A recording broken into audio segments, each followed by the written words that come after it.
Hey guys, tonight we begin with the surprisingly trippy world of ancient Egyptian recreational chemistry, a civilization that gave us pyramids, mummies, and apparently festivals that could rival your college roommate's worst decisions.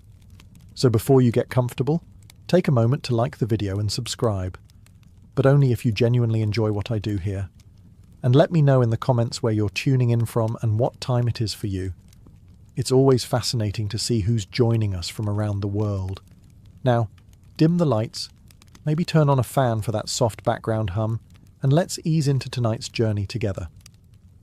Let's start with the ancient Egyptians' most famous botanical party trick, the blue lotus flower. You've probably seen it in tomb paintings, elegant petals, usually being sniffed by pharaohs or gently waved around at banquets like an ancient version of cheers.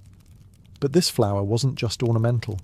The Egyptians believed it had sacred properties and mild psychoactive ones. Yes, the blue lotus could get you just a little bit floaty. The method was simple. Take the dried petals and soak them in wine for a while, sometimes days.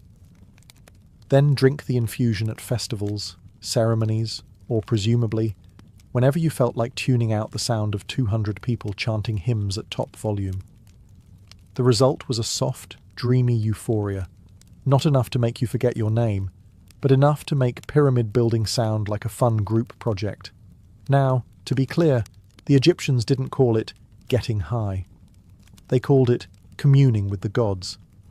Blue lotus was strongly associated with rebirth and the sun god Ra, which made it perfect for temple rituals and funerary rites. Holding the flower to one's nose was a symbolic way of inhaling divinity. And, okay, maybe also a great way to take the edge off after a long day of ruling the Nile Valley. It was everywhere in art. Pharaohs are shown holding it. Party guests at banquets are passing it around like a floral peace pipe. And even mummies got decorated with it for the afterlife. The thinking seemed to be, if we're travelling to eternity, let's make sure we're stocked up. Practical. But the blue lotus wasn't just ceremonial. Festivals could get wild, and blue lotus-infused wine made the music louder, the dancing looser, and the hieroglyphic poetry marginally more profound. Imagine a crowd under the stars, sipping lotus wine, feeling as light as a papyrus reed in the breeze. For the ancient Egyptians, that was spiritual fulfillment, and also a very good night. There are religious holidays, and then there's the Feast of Drunkenness, the ancient Egyptian equivalent of saying, let's black out in honour of not dying. Subtle name? No. Accurate? Extremely. This annual celebration revolved around the goddess Hathor, who, according to myth, was once sent to punish humanity. But after a bloody spree that would make any disaster movie blush, the gods decided humanity had maybe learned its lesson. So they tricked her into drinking red beer that looked like blood. She passed out, woke up in a better mood, and just like that, mass extinction was narrowly avoided through alcohol poisoning. To commemorate this heroic hangover, Egyptians gathered once a year to get thoroughly obliterated. Not metaphorically, not spiritually. Literally. The goal was to drink until one entered a divine trance, which sounds poetic until you remember this often meant collapsing face first into a mud brick courtyard surrounded by strangers yelling praises between hiccups. The ritual began at dawn with music, clapping, and the ceremonial passing of drinks. Priests encouraged revelers to drink as much as your heart desires, which in this context was less of a blessing and more of a dare. Participants banged tambourines, danced in the streets, and reportedly saw the goddess, although whether that was Hathor or just the side of a clay jug is unclear. But this wasn't just chaos for chaos's sake. Well, mostly not. The idea was to honour the balance between destruction and joy, reminding everyone that even wrathful deities could be pacified with a strong enough brew. Think of it as theology meets keg stand, and importantly, this was sanctioned behaviour. There were no awkward conversations the next day about what happened in the sacred grove. Getting drunk was part of the job description. If anything, not passing out was suspicious. Why aren't you spiritually elevated, Khnumhotep? Do you hate the gods? Modern scholars have described the Feast of Drunkenness as a ritual of renewal. Participants purged their fears, inhibitions, and likely their stomach contents, all in one divinely authorized party. The next day, headaches, regret, possibly a new scar shaped like Anubis, but also spiritual cleansing. Forget everything you know about beer. Ancient Egyptian beer wasn't golden, bubbly, or anything remotely resembling a beverage you'd order at a bar. It was thick, porridge-like, and alarmingly opaque, served with the kind of consistency that would confuse both your bartender and your dentist. Beer, for the Egyptians, was not just a social drink, it was practically a food group. Made from partially baked loaves of emmer bread that were soaked in water, mashed, and fermented into a chunky slurry, it resembled a soupy oatmeal more than a refreshing ale. The technical term might be liquid bread, but let's not pretend this wasn't a bowl of carbs in denial. This beer was consumed by everyone: peasants, priests, children, scribes, and anyone else trying to survive in a world where desert heat, crocodiles, and public works projects were daily concerns. It was calorically dense, slightly intoxicating, and cheaper than anything else that didn't require chasing it down with a spear. And here's the twist: beer wasn't just for sustenance. It was often intentionally altered with herbs, spices, and other curious additives, especially during festivals or religious ceremonies. Want to commune with the gods? Add some mandrake? Want to forget the priest's speech about cosmic order? Toss in a little fermented date juice and hope for the best. Of course, hygiene was a concern, but beer had an answer for that too.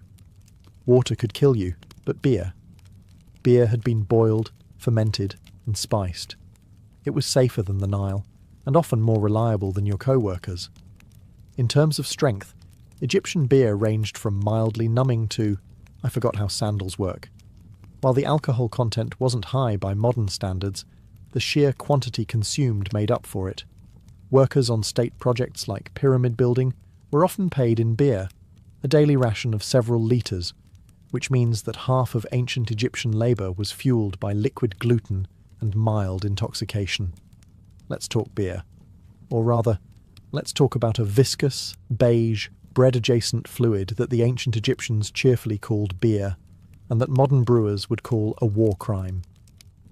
Egyptian beer was less refreshing beverage and more fermented soup with ambition. Made by soaking half-baked loaves of emmer bread in water, then mashing the whole affair into a lumpy stew and letting it ferment in open vats, the final product was cloudy, chunky, and distressingly chewable. Imagine oatmeal if oatmeal had opinions and a mild buzz. But despite its texture, which archaeologists generously describe as rustic, this was the drink of the people. Everyone drank it: pharaohs, priests, peasants, toddlers. Because when water might kill you and milk was suspicious at best, beer was the least deadly option with a pleasant side effect. It was calorie-dense, mildly intoxicating, and often served in communal jugs, because nothing says spiritual unity like 5 adults slurping from a pot of soggy bread water. At temples and festivals, the beer might be enhanced with herbs, dates, honey, or mystery ingredients that were either sacred or just experimental. Historians are still unsure if the addition of mandrake was intentional, or if someone was just tired of reality. This was also the go-to payment method for labourers. Pyramid workers didn't clock out with coins. They received daily beer rations, sometimes several litres per day. This means the guys hauling limestone blocks all morning were doing it buzzed and breaded. And somehow the pyramids still got built. Let that sink in the next time you miss a deadline with a cappuccino in hand. Taste? Probably awful. But if you're living in 1300 BCE, covered in sand and trying not to die of dysentery, a lukewarm jar of beer porridge is Michelin star cuisine. Also, no foam, no carbonation, no glass bottles, just ceramic jugs, straws with filters to catch the bigger bread chunks, and a national commitment to ignoring mouthfeel. Now that you've washed down your bread beer with a floral buzz, it's time to set the mood. with smoke. But not just any smoke. We're talking kaifi, the ancient Egyptian incense that made temples smell like divine bakeries and left everyone wondering if they were actually meditating or just very, very light-headed. Kaifi wasn't a quick hit of frankincense. This was the perfumed love child of an apothecary and a pastry chef. Recipes varied by temple, but the ingredients often included myrrh, honey, wine, raisins, cinnamon, juniper, mint, and whatever other spices were lying around not being sacrificed. Mix it all up, let it ferment, dry it into pellets, and burn them slowly in sacred spaces until everyone either felt deeply spiritual or forgot why they walked in. It was used in ritual purification, which is code for, let's fill this room with enough fragrant smoke to erase our sins, or at least our memories of last night's feast of drunkenness. Temples didn't have ventilation, by the way. That was considered breaking the mood.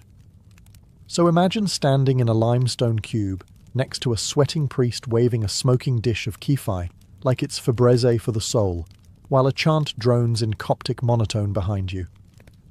Visions weren't just encouraged, they were practically inevitable. Whether divine revelation or mild asphyxiation, it didn't really matter. The gods got their tribute either way. To the Egyptians, kaifi wasn't just air freshener, it was medicine, perfume, and spiritual elevator all in one. Pliny the Elder later wrote that kaifi could cure snake bites and improve sleep, which makes sense if you assume the goal was to pass out entirely. Some recipes were so complex, they read like ancient IKEA manuals. 16 ingredients, each added in precise phases under specific moons. Honestly, it's a miracle anything got done. But once lit, the aroma drifted across the Nile like a sacred fog machine, signalling that something holy was happening, or that someone was overcompensating for yesterday's fish market. Even in death, kaifi lingered. It was burned during mummification, buried in tombs, and probably responsible for at least one pharaoh being accidentally embalmed in a spice rub. In short, kaifi was Egypt's way of saying, if you can't drink it, burn it, and breathe deeply. If Blue Lotus was Egypt's chill friend, and kaifi was the drama queen with a smoke machine, then Mandrake was the slightly unhinged guest you invited once and immediately regretted. With its forked roots that vaguely resembled tiny humans and a reputation that scared even seasoned priests, Mandrake was less herbal remedy and more botanical dare. Used in ancient Egyptian medicine as both a painkiller and a possible aphrodisiac, which is always a terrifying combination, Mandrake earned its place in temple recipes and medical scrolls with the kind of cautious reverence usually reserved for wild animals and pharaohs in a bad mood. The Ebers Papyrus, that handy ancient medical text that sounds like it belongs in a Harry Potter class, lists mandrake for insomnia, fertility, and strengthening the heart. Which sounds noble until you remember that the wrong dose could just as easily strengthen your heart into cardiac arrest. See, mandrake contains alkaloids like scopolamine and atropine, the kind of compounds that mess with your nervous system and occasionally convince you that your bed is melting. In small doses, it was mildly relaxing. In slightly bigger ones, welcome to Night Terrors starring Ra and a crocodile in a wig. And then there's the harvesting myth. According to later folklore, likely inherited from these early associations, pulling a mandrake root out of the ground caused it to scream. Loudly. Lethally. So naturally, the solution was to tie it to a dog, cover your ears, and let the poor creature yank it free while you hoped your neighbours didn't ask too many questions. While there's no solid evidence the Egyptians were tying plants to dogs and waiting for shrieks, the idea that the plant had spiritual, and slightly terrifying, power fits right in.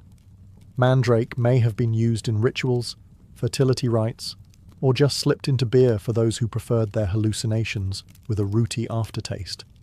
In any case, it wasn't the everyday herb. Mandrake was for priests, magicians, and those who didn't mind taking medical advice from a man covered in gold leaf. Used carefully, it could induce sleep, reduce pain, and maybe inspire a sensual poem or two. Used recklessly, You'd wake up 4 days later convinced you were a scarab beetle. Somewhere in the vast scrolls of Egyptian medical wisdom, wedged between cures for crocodile bites and the proper placement of amulets on inflamed body parts, lies a quiet little mention of Shemshemet. That's right, cannabis. Because when it came to pain relief, the ancient Egyptians didn't just rely on divine intervention or chewing reeds until they forgot their problems. Sometimes they reached for something a little more herbal.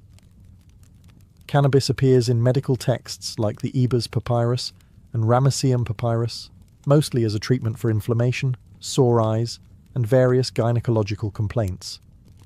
Yes, gynecological. Ancient Egyptian women may have had access to THC-infused suppositories, which sounds like a modern wellness trend someone is definitely going to try to resurrect on Etsy. Of course, the Egyptians didn't roll joints or bake brownies with it. At least, not that we know of. Cannabis was usually crushed into oils, mixed into salves, or blended with honey, because if you're going to medicate, why not make it taste nice? Applied topically, it soothed pain. Inhaled accidentally. Well, now the temple incense makes a lot more sense. Was it recreational? Officially, no. Unofficially, probably. When you're running a civilization in 120-degree heat with limited plumbing and a deeply unpredictable crocodile problem, no one blames you for accidentally over-medicating. And if your high priest starts talking to statues a little too confidently, well, who's to say that isn't divine wisdom? There's also physical evidence. Residue analysis from mummies and burial sites has turned up trace amounts of cannabis, along with opium and nicotine, which raises either some fascinating pharmacological questions or the world's most suspicious funeral offerings. And let's not ignore the priests. These were men trained to chant for hours, interpret dreams, and stare into incense smoke until something stared back. If their rituals involved cannabis, it wasn't for giggles. It was to facilitate communication with the gods, or at the very least, with the wall. Somewhere in the dimly lit, sweet-smelling corners of the ancient Egyptian temple pharmacy, just behind the dried lizards and holy ointments, sat the opium stash. Small, wrinkled poppy pods imported from the eastern Mediterranean, tucked away like a divine secret. Because when you've got plague, pain, and pyramid-related back injuries, sometimes prayer alone doesn't cut it. Though not native to Egypt, opium poppies likely made their debut through trade with Cyprus or Crete. The Egyptians were nothing if not enthusiastic early adopters. By the time of the New Kingdom, poppies were well on their way to becoming the ancient world's go-to sedative, a medical miracle wrapped in mild addiction. Opium didn't just dull pain, it smoothed over childbirth, calmed coughs, soothed gastrointestinal rage, and made temple chants about cosmic balance feel like they actually had a beat. Administered in drinks, pills, or occasionally as suppositories, because of course, it became the pharmaceutical equivalent of saying, "Shh, don't worry about it." Naturally, it found a home in the temple medicine cabinet, that sacred shelf where healing met holy mystery. Priests, doubling as physicians, administered it during rituals and serious treatments, probably while saying things like, "This will ease the divine tension in your spleen." Whether your god was angry or your molars were, opium could calm them both.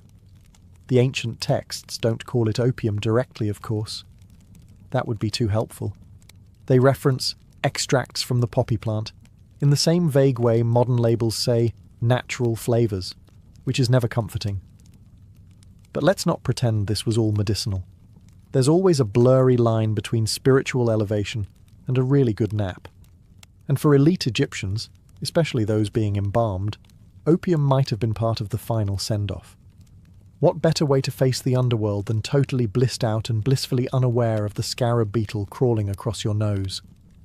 Like many of Egypt's sacred substances, opium was part cure, part comfort, and part controlled chaos. Used wisely, it soothed agony.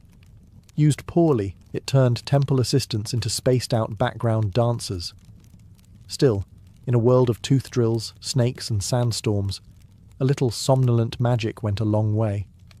Wine in ancient Egypt was a sign of sophistication, a drink of the gods, a toast to Osiris.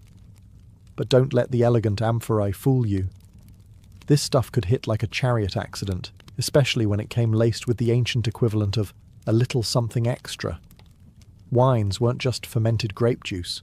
They were infusions, concoctions, and occasionally mild experiments in altered consciousness. Egyptians flavoured their wine with everything from mandrake and blue lotus to myrrh and frankincense. Ingredients that sound spiritual until you realise they were probably added for maximum mood enhancement. Religious festivals were the main setting for these potent potables. At the Feast of Drunkenness, for example, participants didn't sip wine to appreciate terroir. They chugged it to achieve metaphysical disconnection. The idea wasn't to be tipsy. It was to teeter between dimensions, possibly while dancing with a priest in a leopard skin. These spiked brews were often described in medical texts as remedies, which is how you know things were getting creative. Got a headache? Try a wine infused with fermented lotus. Sore joints? How about some frankincense-infused red, aged 2 weeks in a clay pot? Existential dread?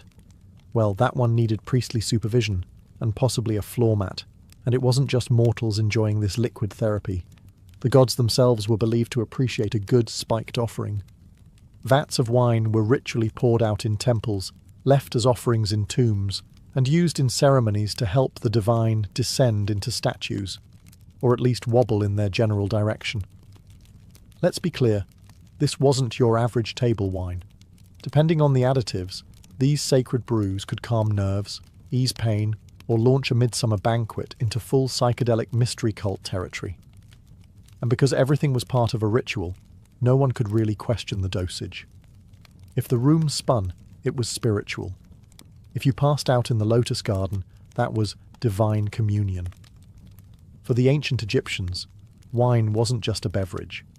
It was a vehicle, one that could take you to enlightenment, to sleep, or into the arms of a very confused crocodile god.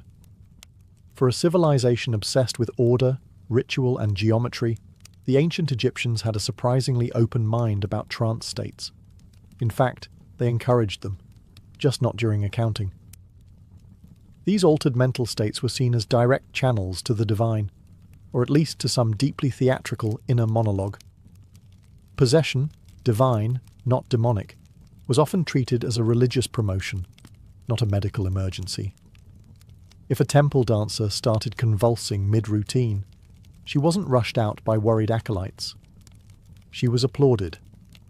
Hathor had arrived, apparently, and had strong opinions about tambourine tempo. These trances were often achieved through a time-honoured combo of repetitive drumming, rhythmic chanting, smoke inhalation, sleep deprivation, and wine with mysterious floaties in it. The result? Sudden bouts of prophecy, dramatic gasping, and the occasional unplanned floor nap. Priests and priestesses alike were trained to host gods like Airbnb guests, welcoming them into their bodies during rituals.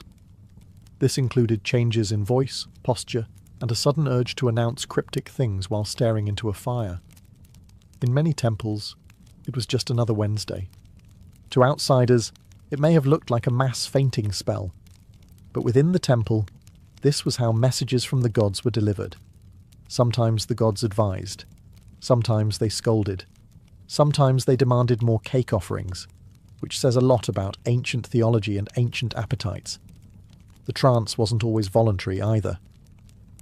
There are accounts of the afflicted being taken by deities, often accompanied by shouting, shaking, and suspicious amounts of incense.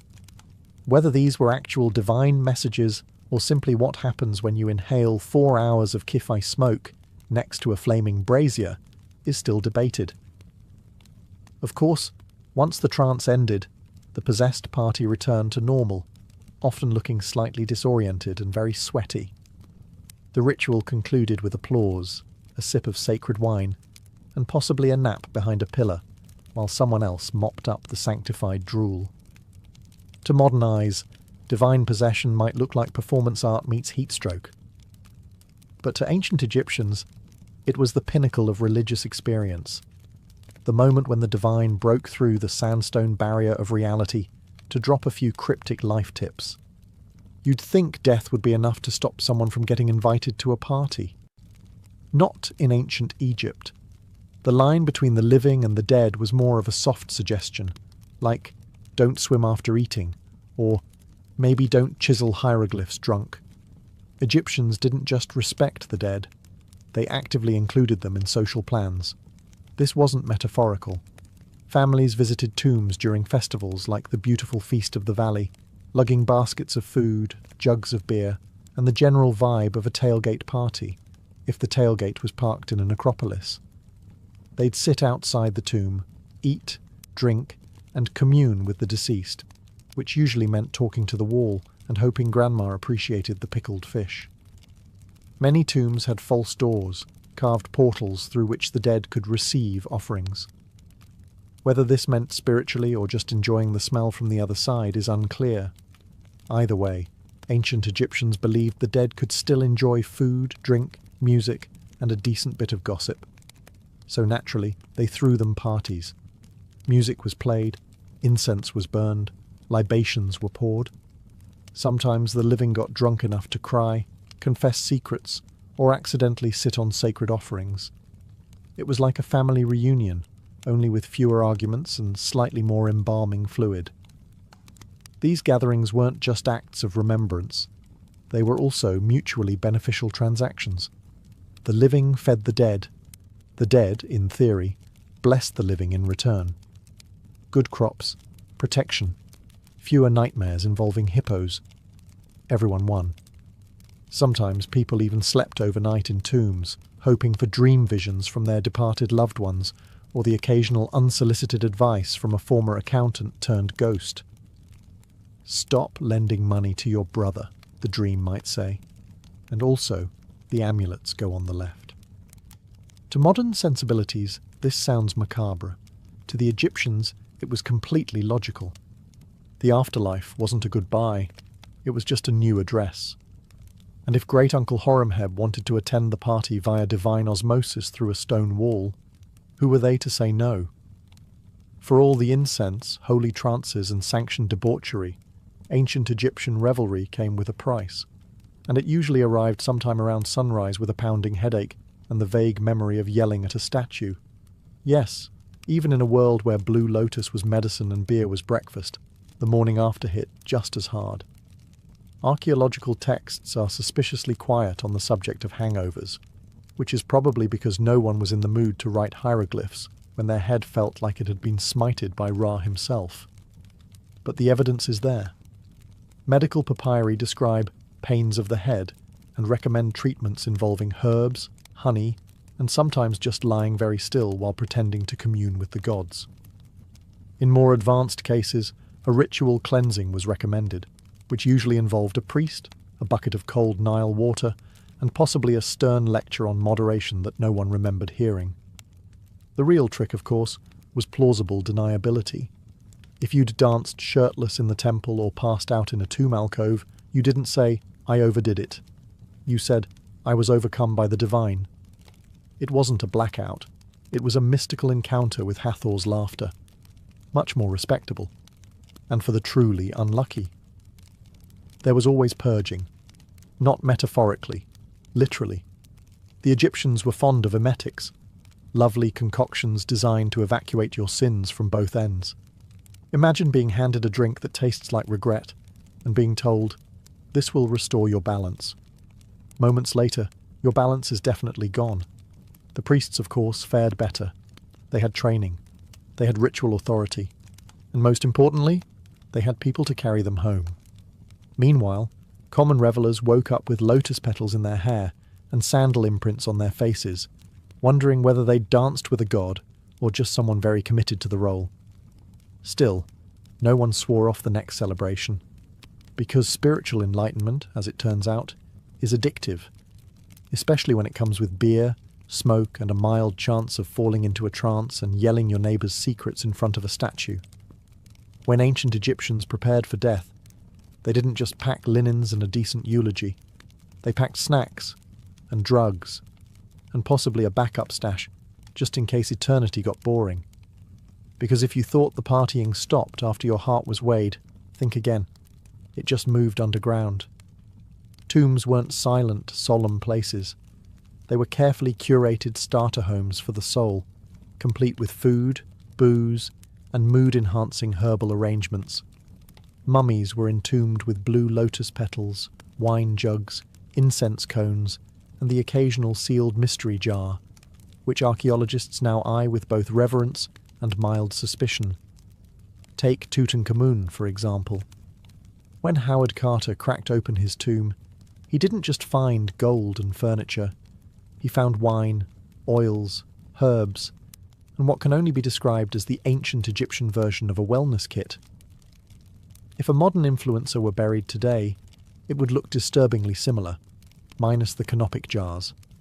This wasn't just luxury, it was strategic. The soul, or ba, if you're fancy, needed nourishment and stimulation in the afterlife. Eternal bliss wasn't going to maintain itself after all. So priests and embalmers made sure you were entombed with all your spiritual comfort items, food offerings, sacred perfume, and a generous dose of whatever got you through long temple ceremonies while pretending to be enlightened. Some tombs even include instructions to the dead on how to prepare and enjoy these items in the afterlife. It's not enough to carry blue lotus into eternity. Apparently, you also needed directions in case divine short-term memory was a thing. And let's not forget the opening of the mouth ritual, which was supposed to let the dead eat, speak, and, let's be honest, sip that sacred fermented beverage with proper technique, because it's hard to toast Osiris with a closed jaw. All of this tells us one very clear thing. The ancient Egyptians did not separate pleasure from piety. If something brought them closer to the gods in life, even if it was a psychoactive flower soaked in wine, it belonged in the tomb, along with your amulets, your linen headrest, and possibly a starter pack of dreams. Ancient Egypt gave the world pyramids, mummies, and eyeliner that could block out the sun. But it also perfected an unspoken truth of civilization. Sometimes the people running things are just high enough to think it's going well. Officially, the pharaoh was the earthly embodiment of Horus, chosen by the gods to maintain Ma'at, cosmic order. Unofficially, temple priests had the keys to the sacred stash, the incense budget, and the daily schedule of who gets to chant next to a burning bush of Kai-Fi until they pass out. The religious elite weren't just spiritual guides. They were state-sanctioned pharmacists, supplying the population with everything from calming ointments to full-blown psychedelic experiences disguised as Holy Communion. If it smelled strong, tingled on contact, or made you speak in metaphor for 3 days, it probably came out of the priesthood's apothecary.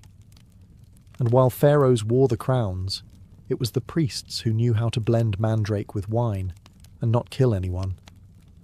This gave them an enormous amount of soft power. Not just in healing and ritual, but in managing the emotional and mystical tone of society. You didn't ask, what's going on with the harvest? You asked, what did the high priest see in his trance last night? Spoiler, it was usually a falcon and a lot of swirling gold light. Let's not forget the economic side. The temples were landowners, employers, and massive centers of drug production. Blue lotus didn't grow itself. Someone had to harvest it, dry it, ferment it, and whisper to it in sacred verse. So yes, religion was very holy, but it was also a well-oiled machine, one that ran on faith, herbs, and occasionally mind-altering doses of divine inspiration.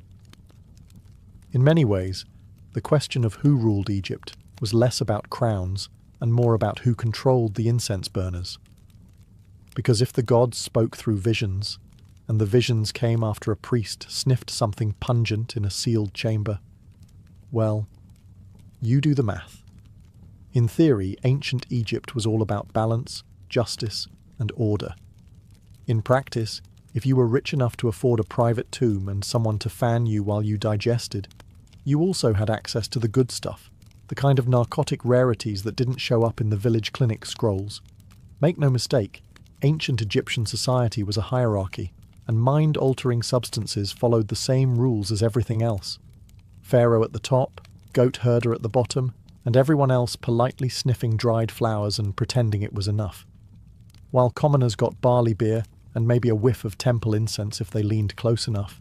The elite were bathing in blue lotus oil and sipping spiked pomegranate wine out of gold-rimmed chalices.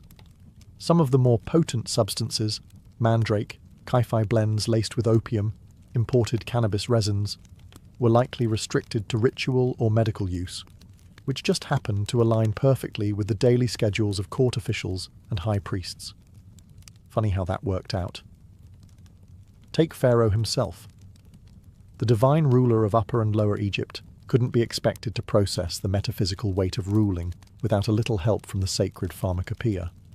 If his dreams were considered state messages from the gods, then sedating his insomnia with a psychoactive nightcap wasn't indulgence, it was national security. Even in death, the elite kept their stash close. Many tombs contain medicinal vials, incense cones, and wine jars with labels so vague they may as well have read, "for ceremonial purposes only." One wonders if the gods actually required that much imported poppy resin, or if Tutankhamun just liked to keep his options open. Meanwhile, the lower classes weren't exactly locked out of the experience. They just had to settle for the watered-down versions. Beer thick enough to chew, weak incense, and whatever passed for spiritual euphoria during an 18-hour shift building obelisks. And when someone did get their hands on a forbidden substance without a permit, that was likely called witchcraft, heresy, or a very bad day to be a field labourer. After 14 chapters of sacred snorting, divine day drinking, and hallucinogenic healthcare, one might be tempted to ask, what does all this really say about ancient Egypt? Well, for starters, it tells us they were brilliant at blending science, spirituality, and recreational chemistry into a single belief system. Pain relief and prophecy came from the same flower. Medicine and mysticism walked hand in hand, usually to the beat of a sistrum and the smell of something smouldering that definitely wasn't FDA approved. It also reveals just how much the ancients respected the power of altered states. Not as escapism, but as a legitimate way to access insight, healing, and the occasional god with an animal head and a flair for drama. Their rituals weren't just pageantry. They were controlled chemical theatre, with incense, chanting, and psychotropic tea for the cast, and the strict gatekeeping of sacred substances. That's just the ancient version of putting wellness behind a paywall.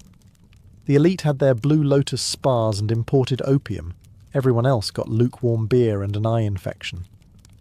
Divine enlightenment was available, but only if you could afford the luxury tomb package with optional afterlife minibar. But perhaps the most revealing takeaway is this.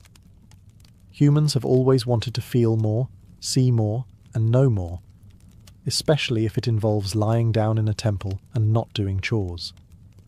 The ancient Egyptians weren't that different from modern humans meditating with essential oils or arguing about microdosing on podcasts. They just wore more eyeliner and took their hallucinations more seriously. So, what does this mean for us? Well, maybe that our ancestors weren't primitive drug enthusiasts or eccentric spiritualists. Maybe they were just doing their best to navigate a confusing, beautiful, often painful world, with the tools, rituals, and fragrant smoke they had. And if that journey to inner peace happened to involve wine, wildflowers, and a trance where you barked like Anubis, so be it. Florence, late 1400s. The air was thick with incense, sweat, and the perfume of crushed roses.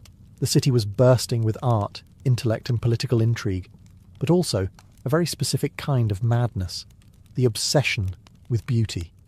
And not just any beauty.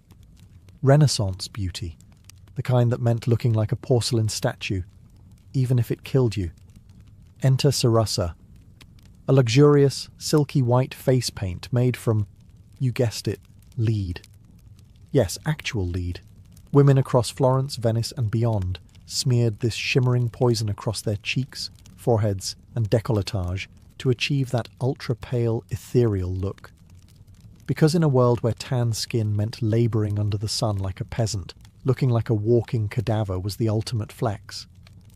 But this wasn't just a light dusting of powder. No, Sarusa was layered on like Venetian stucco. Some women went so far as to sleep in it, refusing to wash their faces, allowing the toxic compound to literally soak into their skin. The result? A radiant, ghostly glow, right up until the sores appeared, and when they did, they just applied more lead to cover them. You know, like a Renaissance band-aid. One that guaranteed the wound would never heal. If the lead didn't get you, the mercury might. Used to treat blemishes and fade sunspots, mercury was another charming element in the Renaissance beauty arsenal. Combine that with arsenic-based tonics and vinegar face baths, and you had a full-blown chemical warfare routine, marketed as elegance. And let's not forget the classism baked into every powdered pore. Noblewomen wanted their skin to look untouched by sunlight or hardship, so the paler, the better, even if it made them anemic, delirious, or eventually dead. Looking divine came at a divine cost. But perhaps the most ironic part, the women who could afford all this toxic luxury also had access to imported perfumes from the Orient, rosewater distillations and camphor-laced tonics. They literally smelled like angels while their skin peeled off in sheets.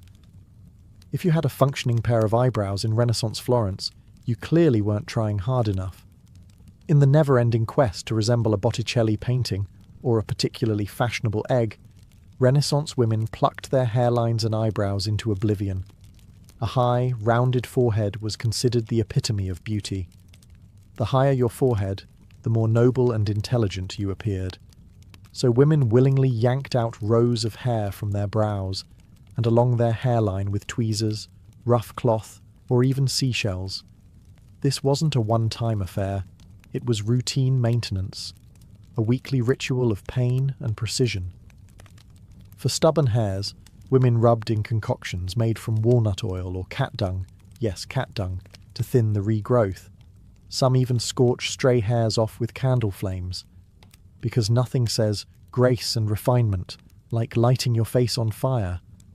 Eyebrows, thin, arched and barely visible, if at all. A truly sophisticated woman had no visible brows. Instead, a soft shadow or trace was painted in later, often with burnt cork or powdered charcoal, which sounds elegant until you realise it smeared terribly in the Florentine heat. Imagine your eyebrows slowly dripping down your cheeks during Mass. Divine. Meanwhile, body hair was seen as animalistic and unclean. Women removed it with a paste made from vinegar, quicklime and arsenic, another charming blend. The mixture burned, but hey, it left the skin smooth. Until it didn't. And the scalp? Hair was gathered up into tight, rigid styles, often braided and padded with false hair made from wool, horsehair, or someone else's actual hair. Sometimes hair pieces were soaked in lye and bleached to match the fashionable golden hue of the season. If it didn't match, no worries. Just wear a cap over it and pretend it did. Renaissance problem-solving at its finest. The irony? All this hair removal and sculpting was done without mirrors. That's right, mirrors were rare and expensive. Most women styled themselves by feel, with help from servants, so your maid better have steady hands and zero passive aggression. One wrong move, and your widow's peak becomes a monk's tonsure. Renaissance beauty was less about natural charm, and more about strategic subtraction. Remove the brows, remove the hairline, remove common sense, all in the name of elegance. Once the face had been thoroughly powdered, plucked and poisoned, it was time to move on to the body, specifically squeezing it into shapes the human ribcage had no business aspiring to. Enter the Renaissance corset, equal parts fashion statement and orthopedic trauma. Renaissance corsets weren't quite the wasp-waisted death traps of later centuries, but they still meant business. Known as stays or bodies, these early versions were designed to flatten the torso, not cinch it. The goal was to create a smooth, rigid canvas that emphasized the bust and elongated the silhouette. Because what's sexier than looking like a very elegant plank? The stiffening materials? Whalebone if you were rich, reeds or pasteboard if you weren't.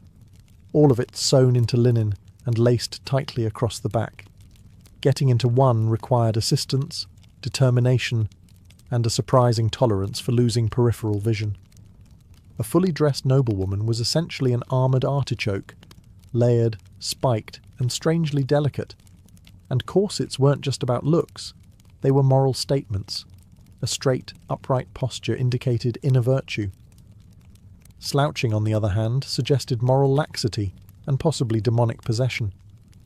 So if you were a well-bred lady, you stood straight, walked stiffly, and breathed in short, shallow gasps. Bonus points if you fainted gracefully in public. That just meant you were doing it right. Underneath, linen chemises helped absorb sweat, because newsflash, Florence in summer was not a place for heavy fabrics and no airflow. But elegance came first. Comfort came never. And yet, despite the discomfort, corsets had one major benefit. They held everything in place. Unlike modern bras that pretend to offer support while staging a quiet rebellion by noon, Renaissance stays offered the kind of structural reinforcement usually reserved for bridges. You could run, dance, or survive a fainting spell without anything shifting an inch. Of course, not everyone could afford such architectural fashion. Working-class women went without stays, favouring looser bodices and more breathable materials. But among the elite, corsets were essential. You weren't fully dressed without one, just tragically undone. The worst part? You had to eat while wearing one. Which brings us to the next Renaissance fashion paradox: feasting like royalty, while trying not to split a seam or collapse from restricted airflow. In Renaissance Italy, beauty wasn't just skin deep. It extended all the way to the dinner table, where fashion and food had an uneasy relationship. On the one hand, noblewomen were expected to attend lavish banquets and engage in the social theatre of feasting.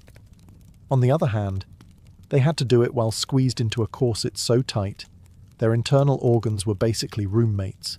Meals were grand affairs.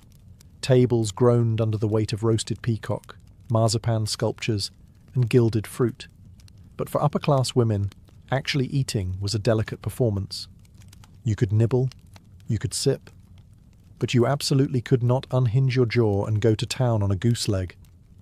That would have been barbaric, and potentially dangerous given the boning in your bodice. Instead, you were expected to take dainty bites, keep your back straight, and smile through the growing pressure in your ribs. Sometimes the act of sitting upright for hours and pretending to enjoy cold eel pie was enough to trigger a fainting spell, which, frankly, only added to the aesthetic. Pale, breathless, and collapsing into the arms of a handsome courtier. Très chic. Of course, this polite self-starvation had limits. Many noblewomen were secretly ravenous by the time they reached their private chambers, where they could finally remove the corset and devour a hidden stash of sweetmeats or leftover cheese. Yes, even Renaissance beauty queens had midnight snacks. They just couldn't admit it. And there were rules even for those. Certain foods were believed to affect the complexion. Cucumbers were discouraged. They made the skin watery. Wine was encouraged. It flushed the cheeks with colour. Some ladies even drank vinegar tonics to stay trim, because nothing says high fashion like ruining your gut lining. There was also the matter of digestion. In a corset, your stomach had nowhere to go. Women had to pace their eating carefully, or risk indigestion, bloating, or, God forbid, a very unladylike burp. The horror.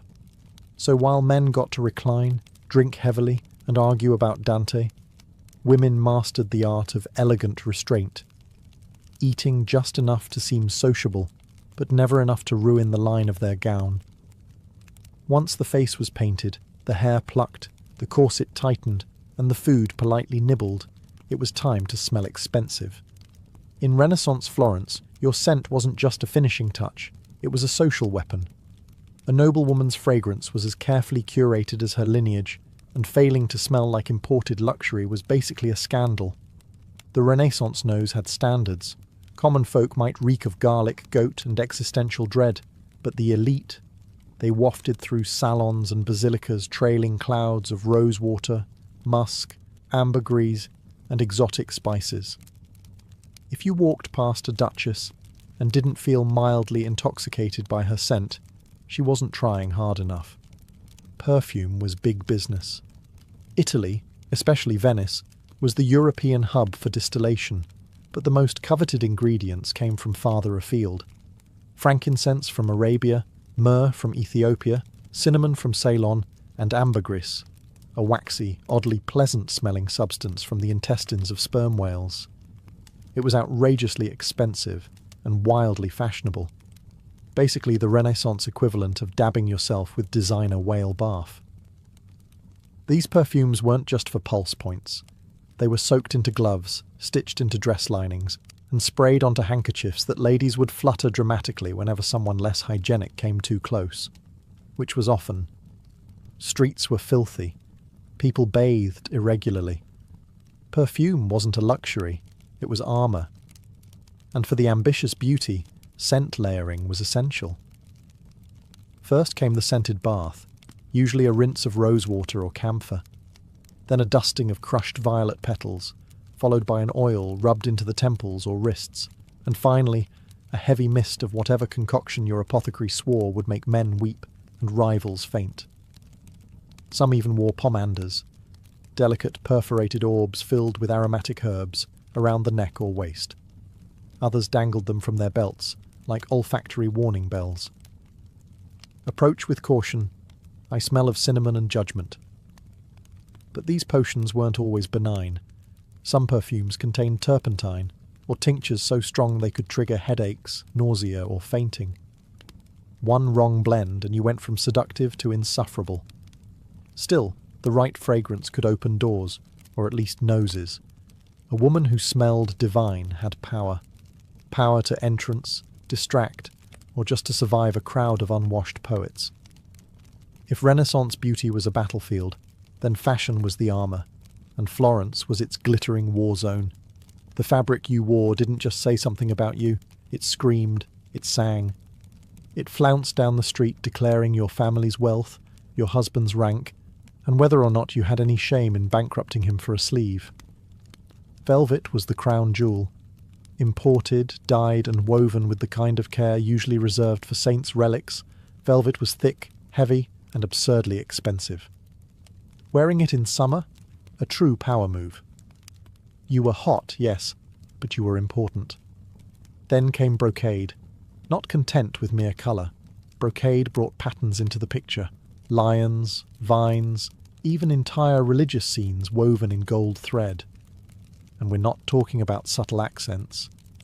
These were gowns that could double as altarpieces. The more intricate the design, the more time and money it took, which meant the more smugly you could nod at other women's inferior sleeves. Sleeves, by the way, were detachable. A practical feature turned competitive sport. Wealthy women owned entire wardrobes of sleeves to mix and match, flaunting them like today's designer handbags. Embroidered, puffed, slashed, pearl-encrusted. Some sleeves were so elaborate they needed their own storage system. And occasionally, their own servants. Colours were coded too.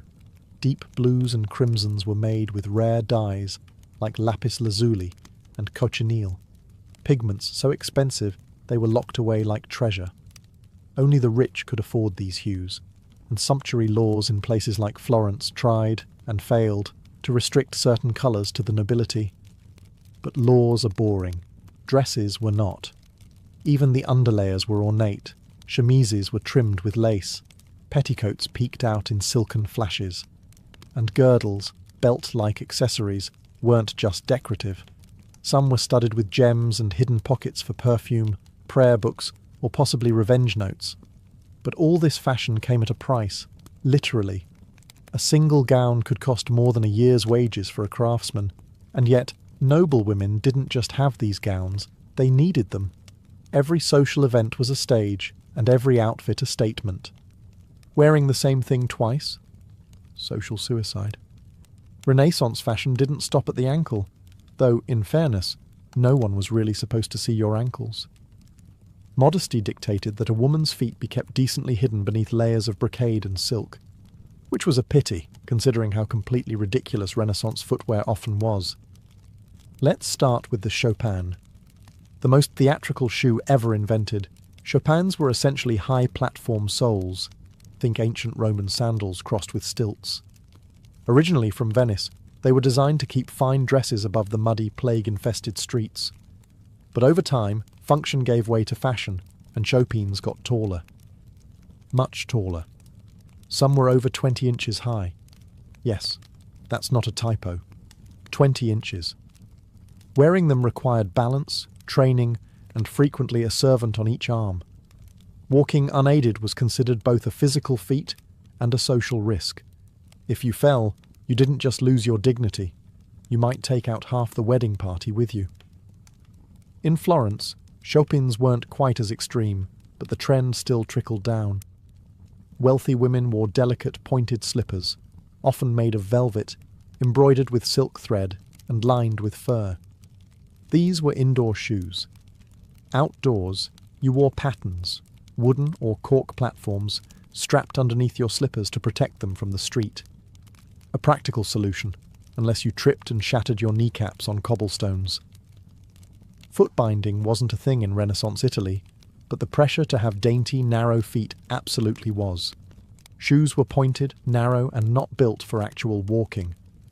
But who needed to walk when you could glide from sedan chair to palace hall, leaving a trail of crushed flower petals and broken arches? And then there were the stockings. Women wore finely knit hose made of silk or wool, tied at the knee with ribbons. These ribbons were sometimes scented, because if someone caught a glimpse of your shin, you at least wanted to smell fabulous. Of course, lower-class women wore simpler shoes, sturdy leather for labour, clogs for wet work. But the noble class treated footwear like a secret weapon, unseen, impractical, and incredibly expensive.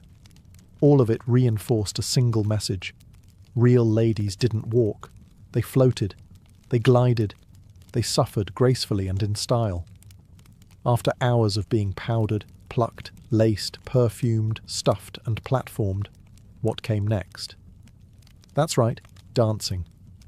Because nothing completes the Renaissance beauty ritual like trying to glide across a polished marble floor in 20 pounds of fabric and 2 inches of breathable lung space.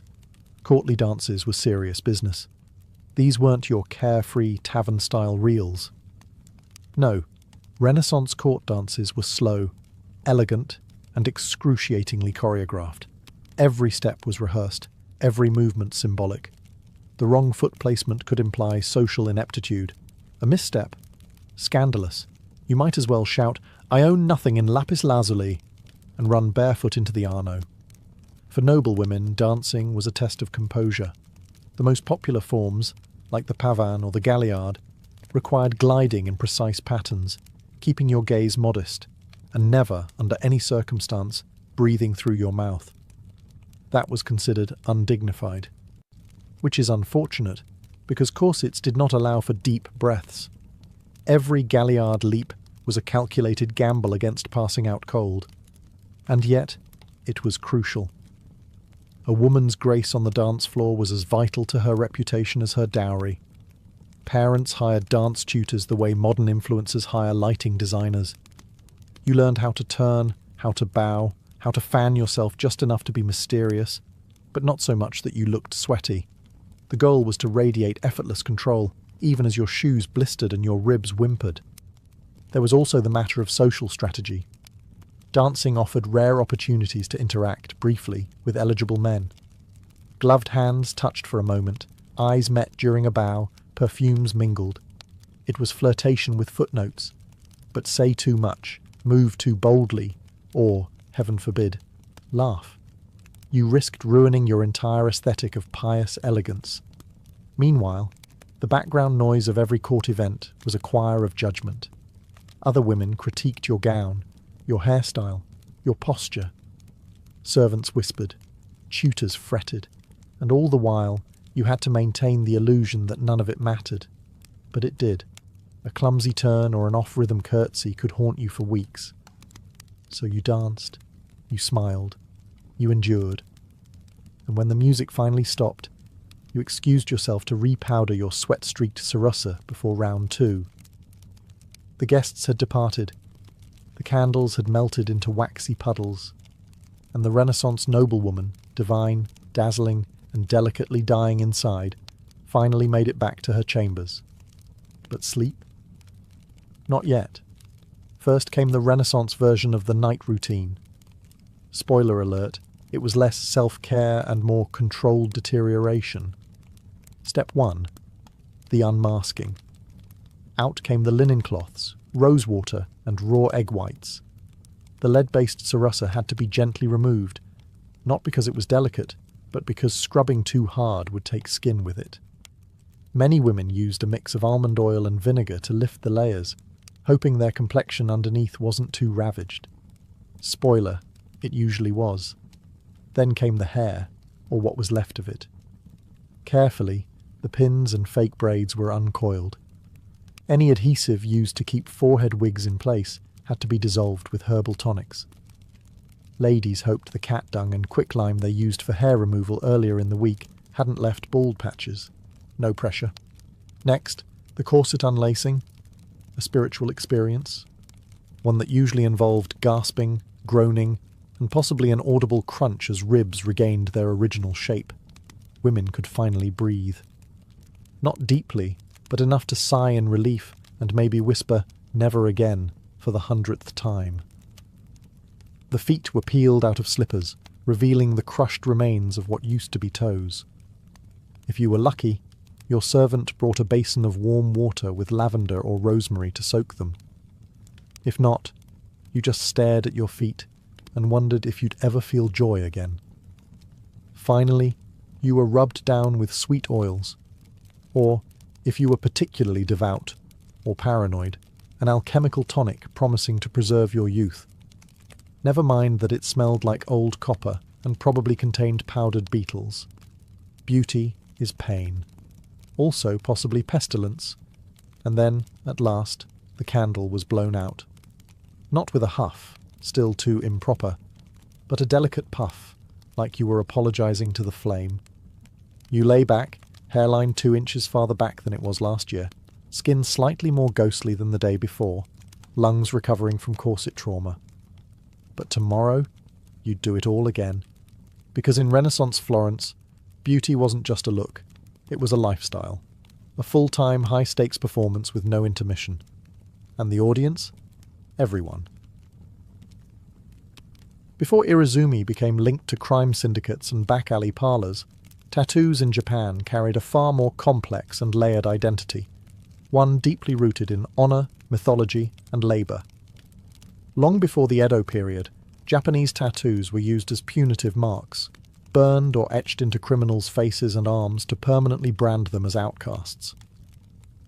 But by the 1600s, these crude symbols had evolved into something far more intricate, something closer to art, devotion, and even spiritual armour.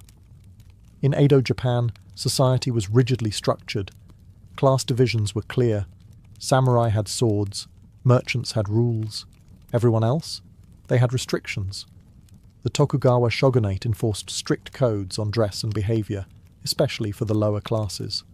Ornate robes, luxurious fabrics, and flashy jewellery were reserved for the elite. But human nature always finds a loophole. For the common man, especially labourers, firemen, and gamblers, tattoos became a way to reclaim beauty, status, and identity. If you couldn't wear brocade on the outside, why not wear it on your skin? And so, full-body tattoos flourished underground, hidden beneath plain work clothes but revealed in bathhouses, festivals, and moments of intimacy. These weren't random designs. They were stories. Sleeves of swirling dragons, bodysuits of phoenixes, koi fish, cherry blossoms, Buddhist deities, and folkloric heroes. Each tattoo carried meaning. A koi swimming upstream symbolized perseverance. A dragon on the back meant power and protection. These motifs weren't chosen on a whim. They were earned, sometimes one painful inch at a time, and the process was brutal. There were no machines, no antiseptic creams. Artists, called horishi, used wooden handles and steel needles to hand-poke ink beneath the skin. The ink was often mixed with charcoal or natural pigments, hammered in using rhythmic strikes. Sessions lasted hours, full bodysuits could take years, but the result? a living mural that turned skin into storytelling. Yet, despite their cultural richness, tattoos remained illegal for much of the Edo period. Authorities viewed them as signs of disorder, deviance, or wastefulness. And so, the art of Irizumi thrived in the shadows, respected by some, feared by others, and completely invisible to the ruling elite. In Edo period Japan, where wooden buildings were packed like kindling and open flames lit every lantern, fires were constant and devastating. The samurai might have ruled the land, but when your neighborhood caught fire, it was the fireman, Hikeishi, who saved your life. These weren't firemen as we imagine today. They didn't use hoses or wear flame-retardant suits.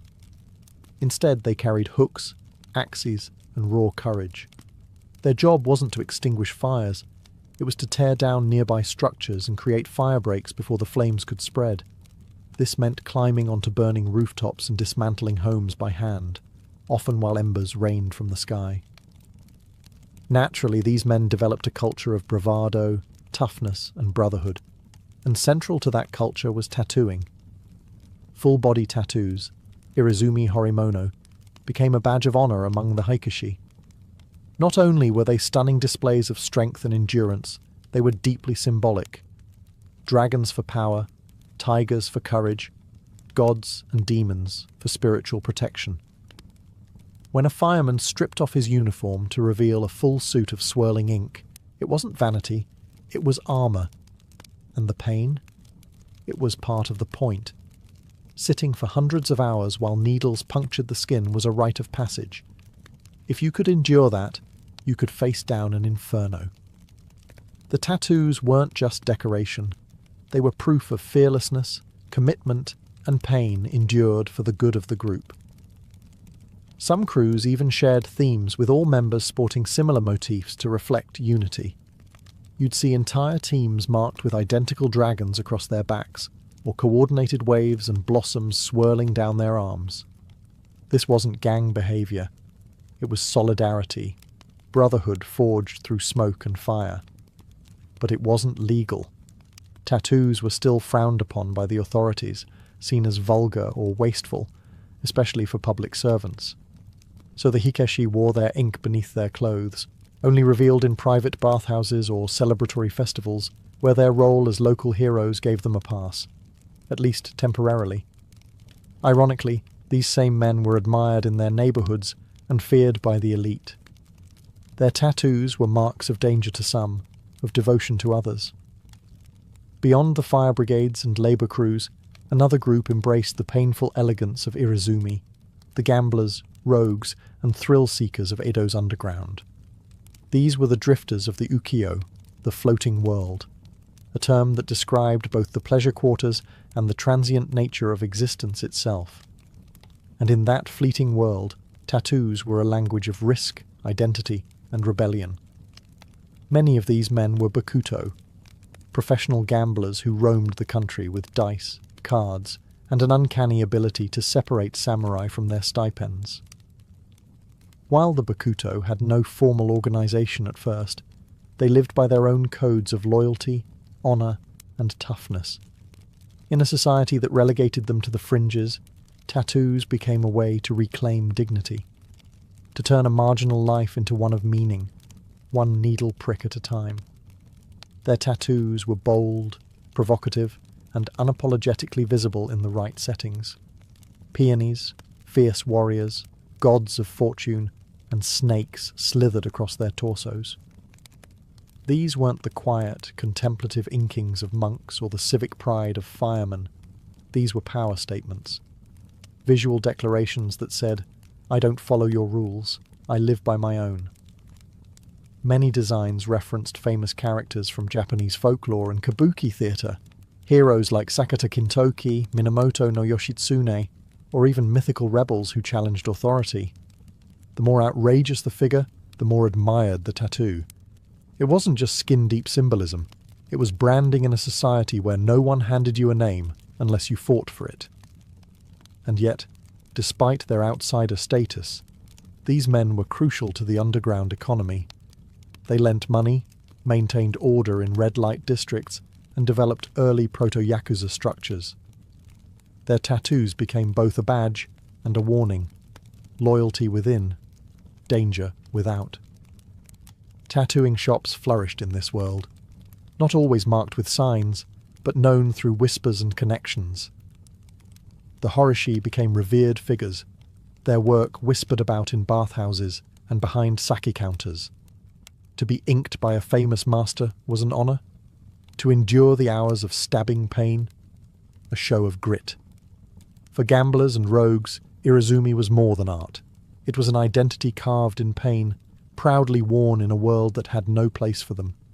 Though tattooing in Edo Japan is often portrayed as a masculine tradition of labourers, firefighters and gamblers, women also left their mark, sometimes quite literally, on this hidden world of ink. While rarely documented in official records, female tattoos existed quietly, tenderly, and rebelliously beneath the layers of silk and propriety. In many cases, these tattoos were intimate, romantic, personal. Unlike the large mythological bodysuits of their male counterparts, women's tattoos were often smaller, discreet, and emotionally charged. Lovers would tattoo each other's names on hidden parts of their bodies, inside the upper arm, on the inner thigh, near the collarbone. A gesture known as Irizumi Chobun, love tattoos. A popular phrase inked onto women's skin was Inochi azukemasu, meaning, I entrust you with my life. It was more than a vow. It was a declaration of emotional surrender, written in pain. Men sometimes carried similar inscriptions, showing mutual commitment beyond what any formal wedding could offer. This kind of tattooing was especially common among lovers in the ukiyo, the floating world of pleasure districts where courtesans and geisha reigned.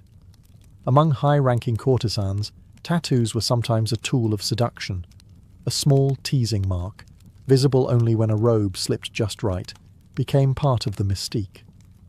It gave the illusion of intimacy, as if a client was seeing something forbidden.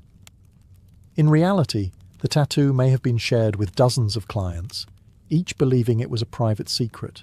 In other cases, tattoos signified heartbreak or betrayal.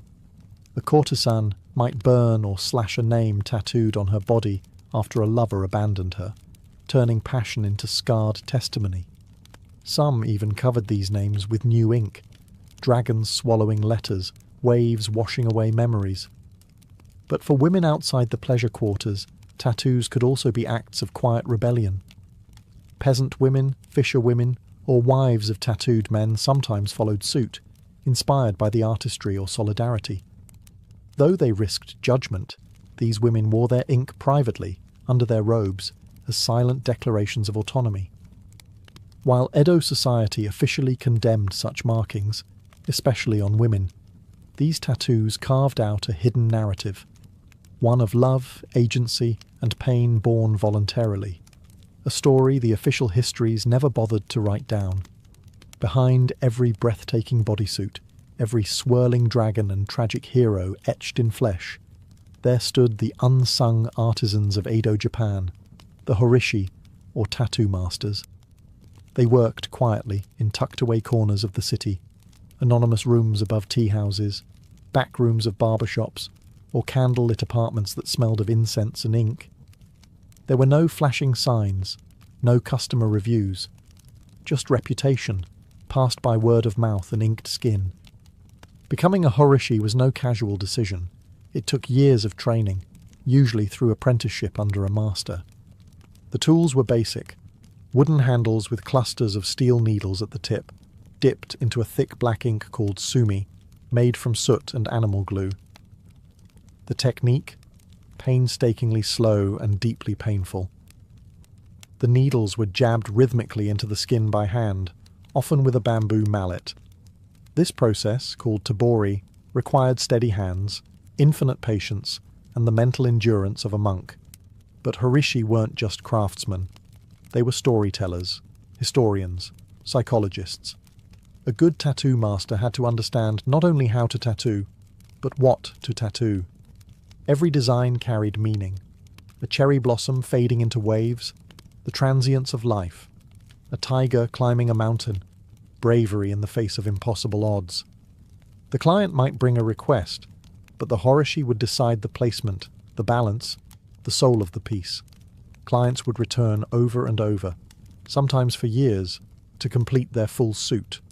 A bodyscape that stretched from shoulder to thigh, across the back, down the arms, and often stopping just above the wrist and neckline. This wasn't random. Tattoos had to remain hidden beneath daily clothing to avoid trouble with the authorities. Some horishi signed their work, not visibly, but secretly, within the folds of a dragon's tail, or hidden in the petals of a lotus. These subtle signatures became a badge of pride, recognizable only to those in the know.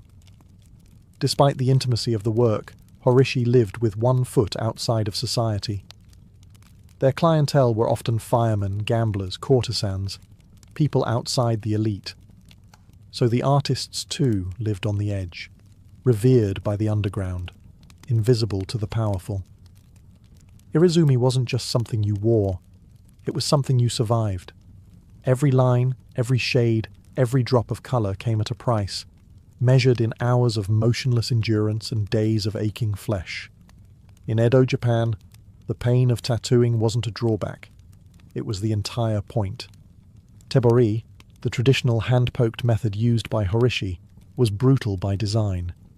The artist would dip the cluster of needles into sumi ink, then tap them rhythmically into the skin using a wooden stick or mallet. The process was slow, incredibly slow. A single outline could take hours.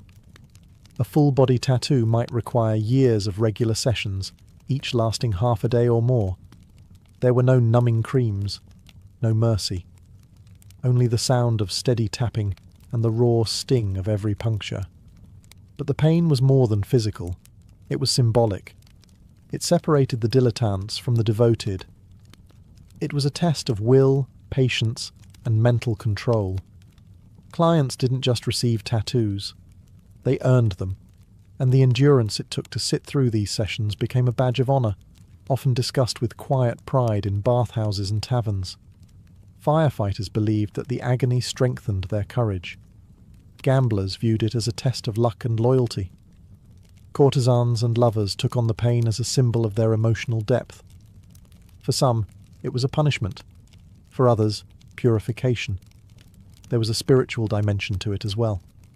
Enduring pain was seen as a kind of self-discipline, similar to fasting or meditation. Buddhist themes were common in Irizumi, not just because of their aesthetic value, but because they reflected ideas of suffering, rebirth, and enlightenment. With each completed session, a person didn't just come closer to finishing a tattoo, they came closer to transformation. And there were rules. You couldn't flinch, you couldn't cry out. Moving too much could ruin the design or earn you a scolding from the horishi. Only the most serious clients completed their full bodysuit, known as muniwari, with a chest panel left blank to avoid shocking society if the robe fell open. In a world where the elite wore silk and status, the tattooed wore pain and permanence. Every inch of an Edo tattoo told a story. These weren't random designs picked from a menu. They were mythologies mapped onto the body. Carefully chosen symbols, each one with layered meanings, encoded in swirling ink that stretched from shoulder to ankle. For the tattooed in Edo, Japan, the body became a canvas of personal folklore. Take the koi fish, for example. It wasn't just decorative.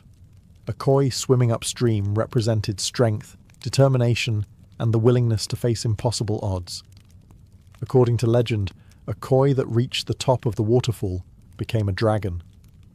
It was the perfect metaphor for a man trying to climb his way out of the lower classes, to prove something the world refused to see. Dragons were everywhere, but they weren't the fire-breathing monsters of Western myth. They were protectors, spiritual guardians, powerful, wise, and deeply tied to the forces of nature. A dragon coiling across the back wasn't meant to intimidate. It was meant to shield, a constant, unseen presence between your skin and the world. Peonies symbolized bravery with a touch of elegance. Tigers stood for ferocity and resolve. Waves meant life's unpredictability. Demons and ghosts. Warnings, cautionary tales inked into the flesh as reminders of the dangers lurking in both the physical and spiritual world. Many tattoos depicted full scenes from Chinese and Japanese folklore, battles, betrayals, divine interventions. Popular subjects included the Suikoden, a Chinese epic about 108 outlaw heroes. These stories resonated with the tattooed class: rebels, protectors, misfits who didn't quite fit into the samurai ideal, but still lived by a code. Buddhist deities were common too, particularly the wrathful ones, figures like Fudo Myu, the immovable protector. With sword in one hand and rope in the other, he bound demons and cut through ignorance. Having him tattooed on your back was like carrying a spiritual bodyguard, one who didn't mind getting violent when necessary. But not all meanings were universal. A tattoo's placement, size, and direction all mattered. A tiger climbing upward might mean ambition. Downward could suggest a warning. Even the order of when each section was tattooed said something about your journey. These symbols were sacred, private, and powerful. And in a society where words could betray you, tattoos became the most honest form of expression. As the Edo period progressed, the vibrant underground culture of Irizumi, once a secret code of honor among laborers, firemen, and gamblers, began to collide head-on with shifting social attitudes and rising paranoia from the ruling class. What was once admired in hidden bathhouses and tea houses slowly became associated with crime, deviance, and dishonor. The turning point came when the government began tightening its grip on public behavior. Tattooing, already unofficially frowned upon, started to take on a more dangerous reputation, especially as it became more visible among the bakuto, or gamblers, and other criminal groups who would eventually give rise to the modern yakuza. These men were often the only ones bold enough to wear full bodysuits openly, and as they became more organized, so did the stigma attached to their ink. Ironically, many of these same criminals had begun as outcasts from society, men who wore tattoos not to provoke fear, but to reclaim identity. But once crime syndicates began using tattoos to mark membership, territory, and loyalty, public perception shifted. The police didn't care whether your dragon symbolized courage or your koi fish meant perseverance.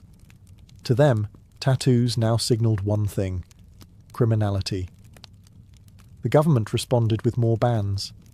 In the early 1800s, tattooing was officially outlawed, though enforcement varied depending on the region and who was doing the inspecting. Still, tattoo parlors went deeper underground. Horishi had to work in secret. Clients booked sessions through coded language. And artists began developing techniques to hide tattoos under layers of ink, or blend them into larger designs to confuse officials. The stigma wasn't just legal, it was social. Anyone visibly tattooed could be refused entry into public bathhouses, barred from temples, or denied marriage by respectable families.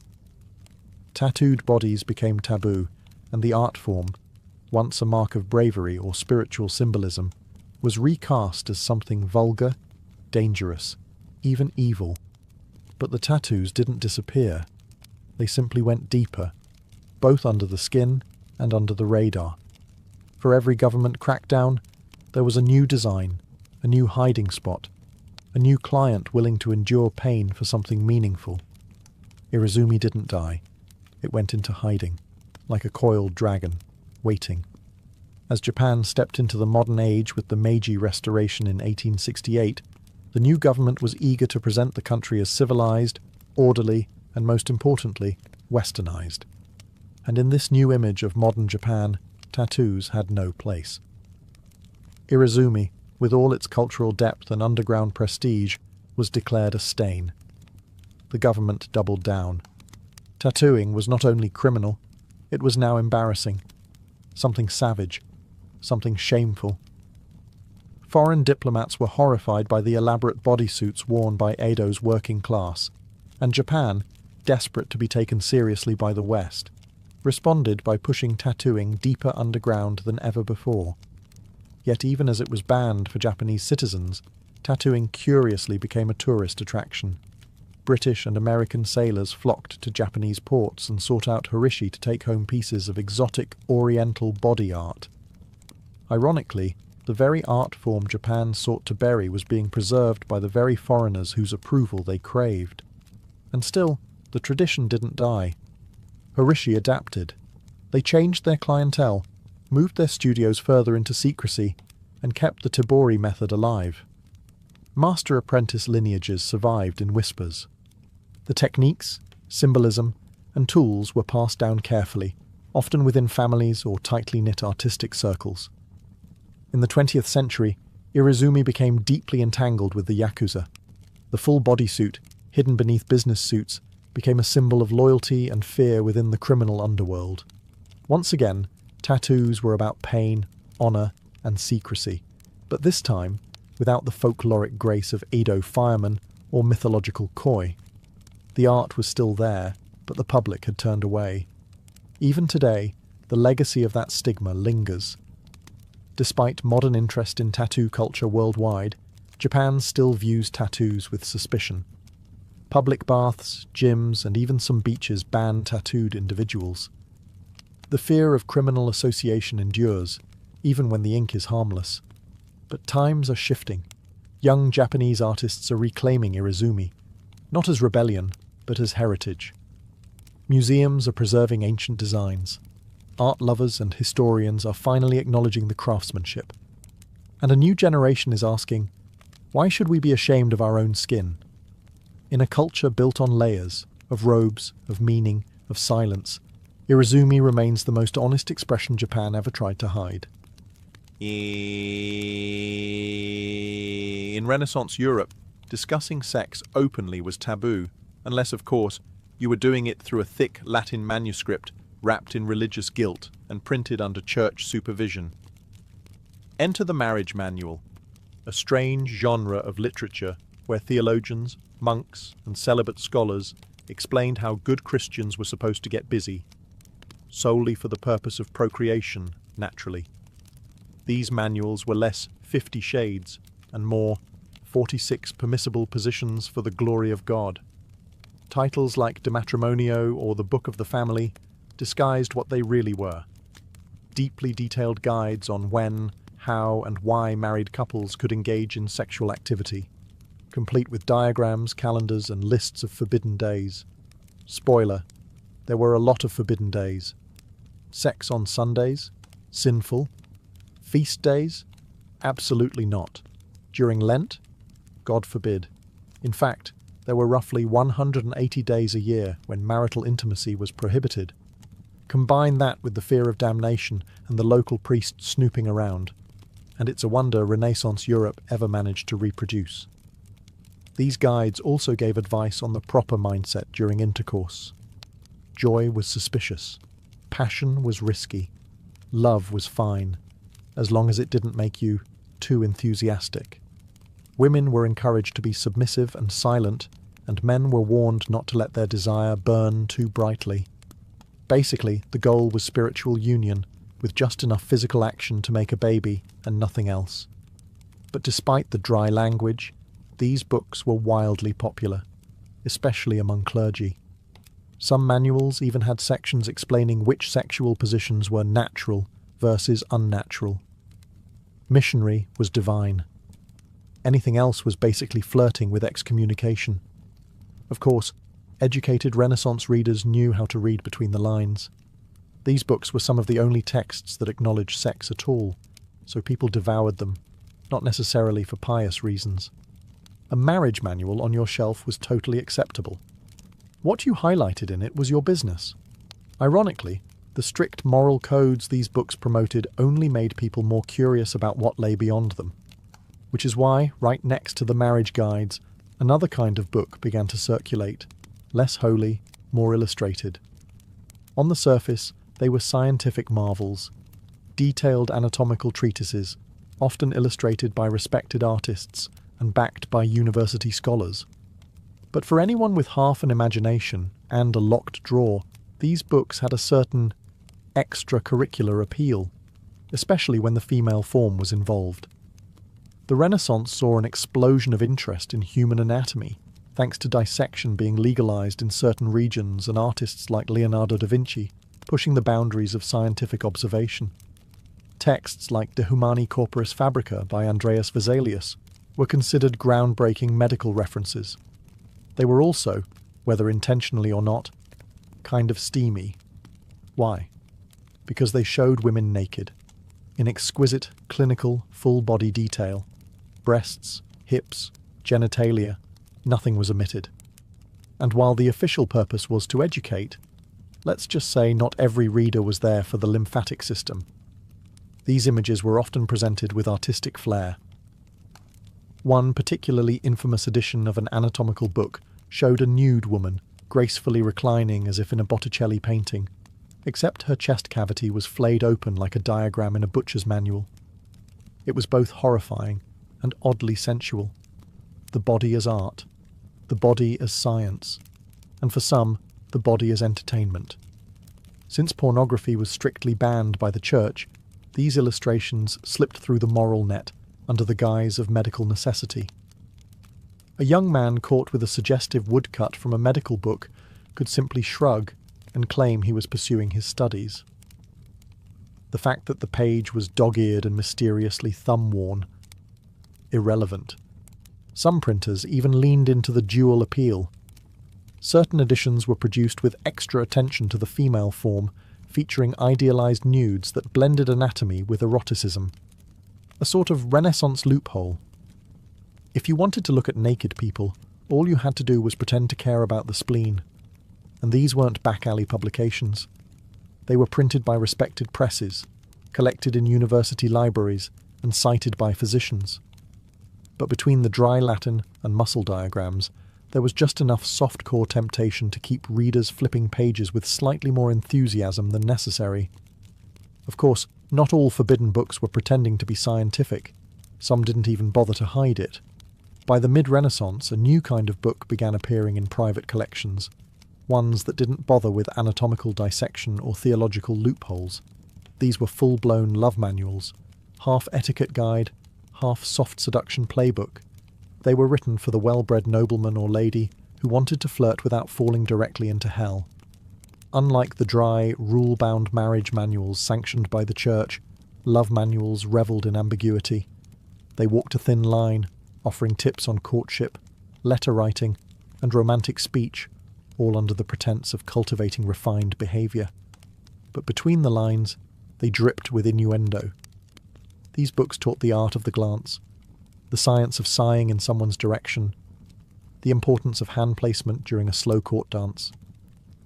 They offered sample dialogues, thinly disguised pick-up lines, for situations like encountering a duchess in a garden, or complimenting a lady's lute playing without offending her chaperone. One popular genre was the epistolary romance, collections of fictional love letters between imaginary nobles, usually with names like Count Lorenzo and Lady Fiorella. These were meant to model virtuous behaviour, but many letters veered suspiciously close to fantasy. You could practically hear the bodices tightening and the gloves slowly coming off. Some of these manuals even included miniature poems and riddles, just enough to feel cultured, just vague enough to be interpreted as scandalous. The Renaissance reader loved double meanings, and love manuals delivered them in elegant, rhyming couplets. And let's not forget the advice on grooming. One manual suggested men keep their fingernails clean and teeth white, so that a woman when kissed feels neither scratched nor offended. Others reminded ladies to maintain fresh breath and avoid onions before a romantic conversation. Practical, but not exactly spiritual. While these books didn't depict physical intimacy, they hinted at it constantly. And that was the point. They were less about lust and more about tension, the kind that built slowly across candlelit ballrooms, behind fans, through veils. For young nobles trapped between arranged marriages and strict religious codes, these manuals were escape hatches, legal to own, dangerous to understand. While the church cracked down on sin and scholars argued about virtue, some Renaissance readers were stashing ancient Roman poetry under their pillows, and not the kind Cicero would have approved of. Ovid's Ars Amatoria, The Art of Love, was one of the most widely circulated forbidden texts of the Renaissance. Technically a Roman classic, it offered a step-by-step guide to seduction, from spotting a lover at the theatre to how to feign jealousy just enough to keep things spicy. It was witty, elegant, and totally immoral by church standards. Naturally, it was extremely popular. Educated men, and some very determined women, kept copies of Ovid hidden behind Bibles or bound in blank covers to pass unnoticed. Marginalia in some surviving copies includes notes like, "Try this at Carnival" and "Worked on Cecilia," because who said Latin had to be boring? Then there was The Golden Ass by Apuleius, a novel that slipped under the radar thanks to its mythological storyline, but included vivid scenes of transformation, lust, and the occasional talking donkey. It was technically a spiritual allegory. It was also erotica with a toga on. Even more daring were translations of Greek and Arabic love poetry, many of which emphasized sensual pleasure as a path to enlightenment. Renaissance Italy had a taste for the exotic, and Arabic texts, like those inspired by the Perfume Garden, circulated in small elite circles. These weren't openly sold, but if you had the right connections and enough gold, a copy might find its way to your study. Booksellers knew how to play the game. Officially, their shops were stocked with theology and grammar. Unofficially, a wink and a discreet coin could earn you access to a locked cabinet labelled Medical Curiosities or Private Readings. The church called it sinful. The merchants called it good business. Some nobles even commissioned illuminated manuscripts of these works, decorated with gold leaf, cherubs, and occasionally very detailed illustrations of things cherubs should not be watching. These books weren't just read, they were experienced, passed around at salons, whispered about at masquerades, banned by bishops, quoted by poets. And while everyone pretended they'd only read them for the Latin practice, the truth was obvious. For all the secret reading and scandalous giggling behind lace fans, the Renaissance wasn't a safe haven for literary freedom, especially not when the Inquisition was watching, and in Italy it always was. By the mid-1500s, the Catholic Church had grown increasingly suspicious of books that could corrupt the soul, which in practice meant anything remotely entertaining. In 1559, Pope Paul IV issued the first official Index Librorum Prohibitorum, the Index of Forbidden Books. It was exactly what it sounded like, a hit list of texts deemed too dangerous, heretical, or, God forbid, titillating. The list included everything from Protestant theology to astrology manuals, but buried among them were treatises on love, anatomy, and even poetry. Ovid, banned. Boccaccio's Decameron, banned. Anything by Erasmus that even hinted at individual thought, double banned. The church wasn't just trying to save souls, it was sanitizing the entire intellectual bloodstream. Possessing a forbidden book didn't just mean a slap on the wrist. If you were a printer, merchant, or noble caught with one, you risked public penance, house searches, confiscation, and even imprisonment. More than one scholar found himself summoned to explain why he had a Latin copy of The Art of Love tucked between Aristotle and Aquinas. But the funny thing about banning books is that it usually makes them more desirable. Underground markets thrived. Printers in Venice, Lyon, and Basel published clean editions for public sale, and uncut, readers' editions for private clients. The difference might be a missing passage, a toned-down illustration, or a completely fake title page. One infamous copy of The Golden Ass was rebound as Sermons of St. Augustine. Talk about a plot twist. Noble families with private libraries developed entire systems for hiding forbidden texts. Secret compartments, false bindings, mirrored cabinets. It was part espionage, part erotica. A well-curated bookshelf said, "Yes, I fear God, but I also read Rabelais." Women were particularly clever about this. Since they were less likely to be targeted as intellectual threats, they often acted as literary couriers, borrowing, copying, and circulating books under the pretense of devotional reading. One nun in Naples allegedly kept a copy of The Perfumed Garden behind her copy of Lives of the Saints.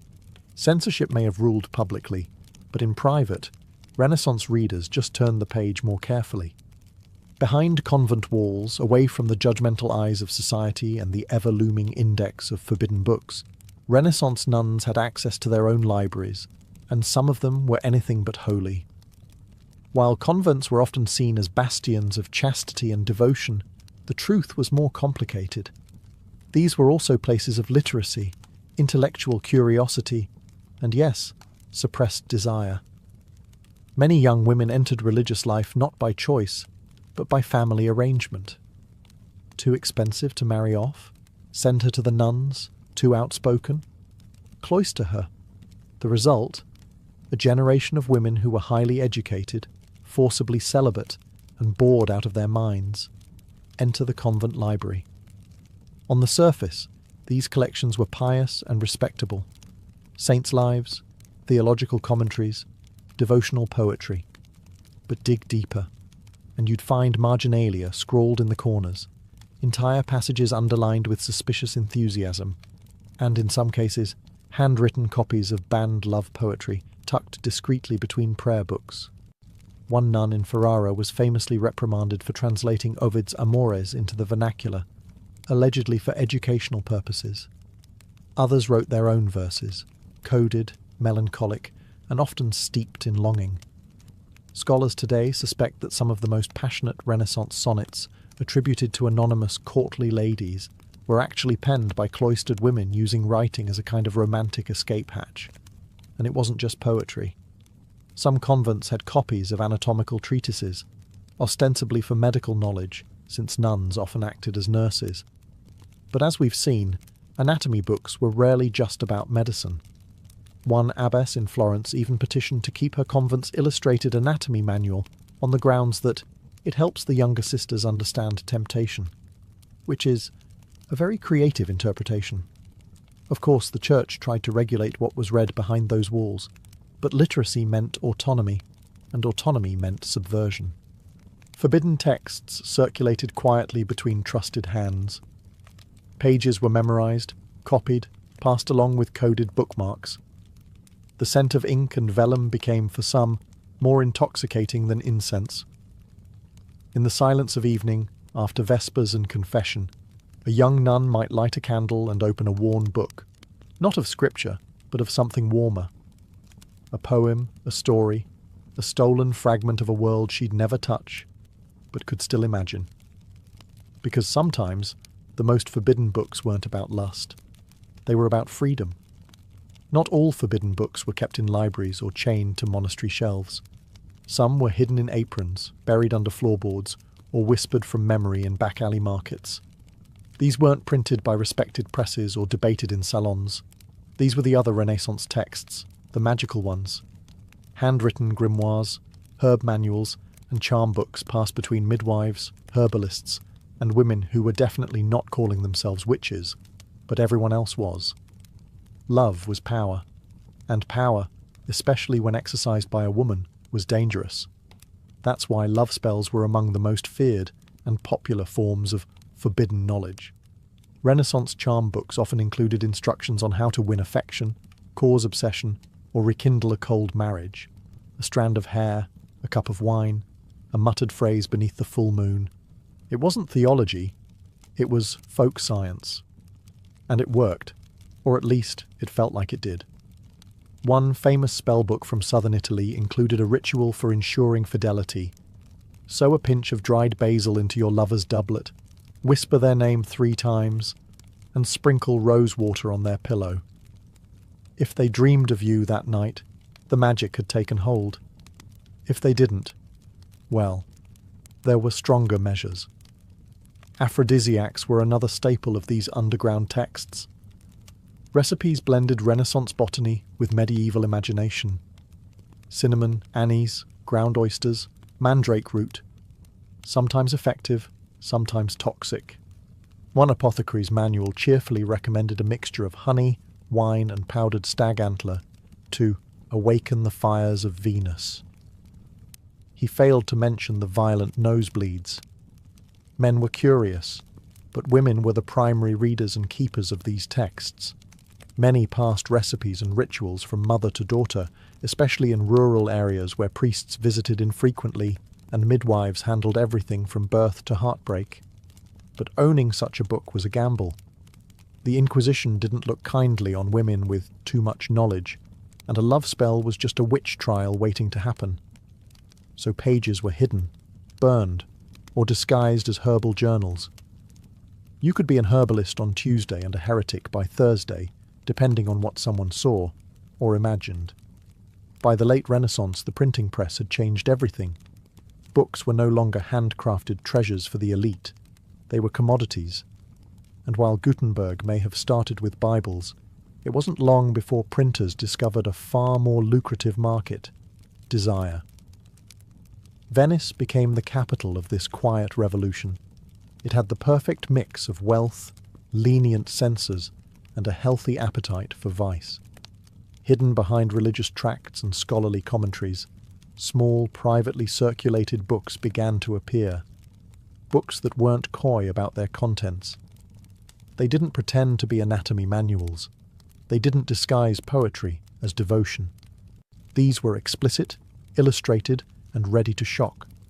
One of the most infamous of these was I Modi, translated as The Positions.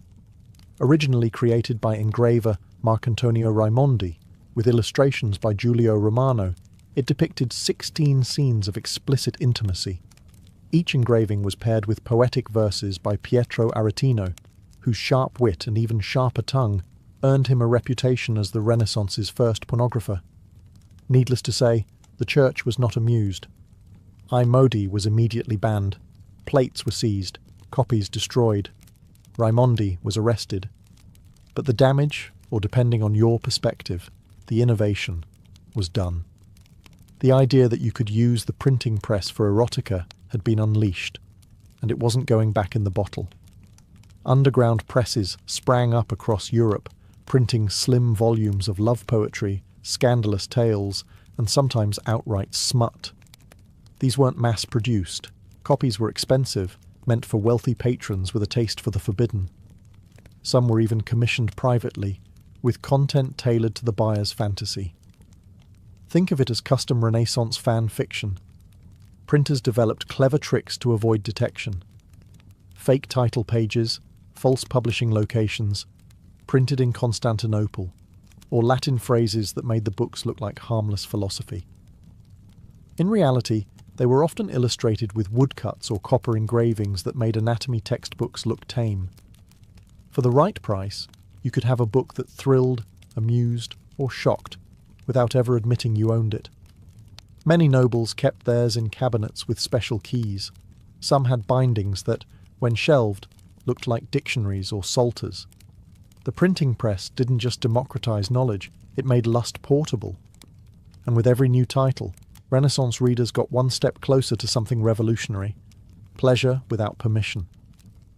By the end of the Renaissance, the line between education, entertainment, and seduction had blurred beyond recognition. What began as anatomical curiosity or theological instruction had transformed into a secret bookshelf of longing, one that crossed gender, class, and even religious boundaries. And that's precisely what made it so dangerous. To the church, these books represented moral decay. To scholars, they were intellectual experiments. But to the people actually reading them, noblewomen, students, nuns, even merchants, they were something else entirely: power. Not the kind won on a battlefield or in a courtroom, but the quieter, more subversive kind that starts in the margins of a book.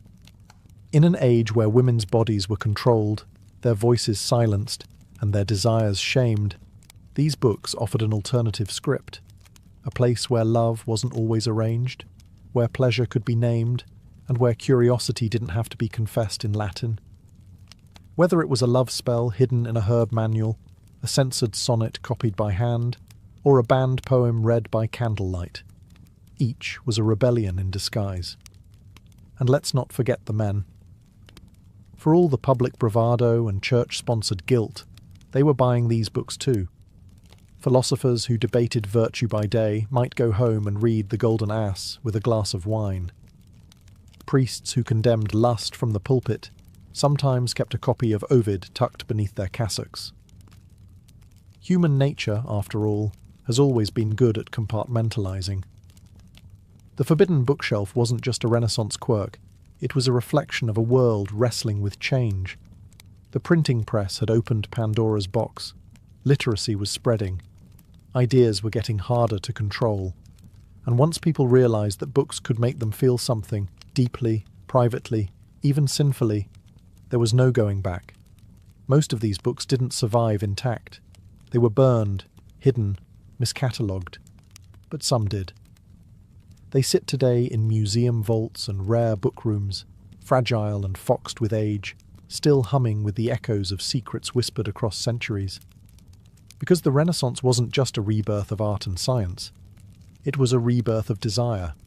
And in between the sermons and sculptures, the forbidden books tell us everything the marble couldn't.